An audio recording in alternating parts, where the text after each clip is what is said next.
Hey, everybody. What I found is most people spend years focusing on one number, which is how much do I need to retire? But here's a question that doesn't get as much attention. Once you're retired, which account do I pull from first?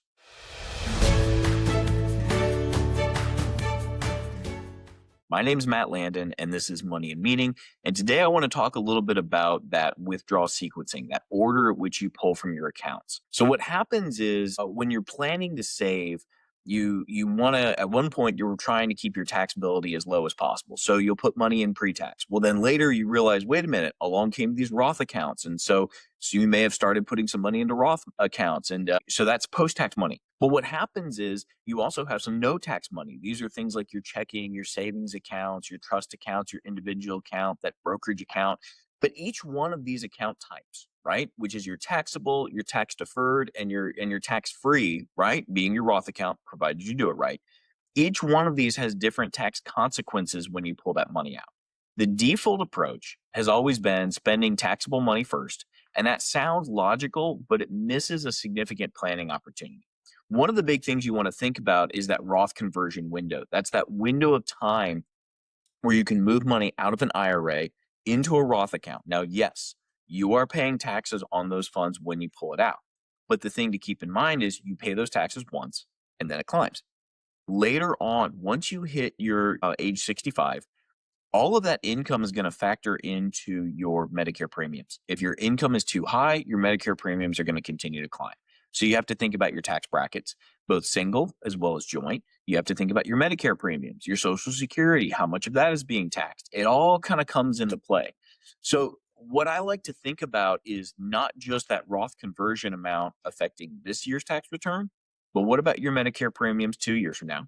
And then also, what is this doing to your RMDs down the road? It may make sense for you to actually have a higher withdrawal and push yourself into a higher Medicare premium bracket for a year if it can significantly shift your RMD rates down the road and keep you out of those higher Medicare premium brackets for a longer period of time. Does that make sense? So I want you to think about this. A simple sequencing decision, once you make it, and it's usually before retirement begins, it can change your tax picture for years to come. So my point here is that we're not trying to avoid taxes forever. That's not going to happen. It's to pay them on your terms and pay as little as you can. There is a huge difference between tax avoidance and saying, okay, this is what we're required to pay, we're going to pay it, and tax evasion, which is saying I don't want to pay what I owe. There's a huge difference there. I'm totally fine with tax avoidance. If we can compliantly, legally avoid paying taxes that you are not required to, I would absolutely encourage you to do that. There's a whole host of ways to do that with your after tax money, and we can talk more into that at a different point.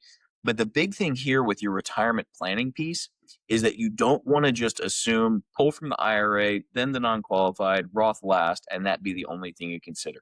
You do want to look at it holistically, look at where tax brackets are at now, look at where tax brackets are headed, and say, what's my overarching plan? What's my theme that's pulling this all together? If that's something that you have more questions about, you're always welcome to reach out. But I would just say that the clarity that comes from this, it doesn't just come from having a good portfolio, it comes from a thoughtful plan. So thank you for listening to this episode of Money and Meaning. My name is Matt Landon, and I'll see you next time.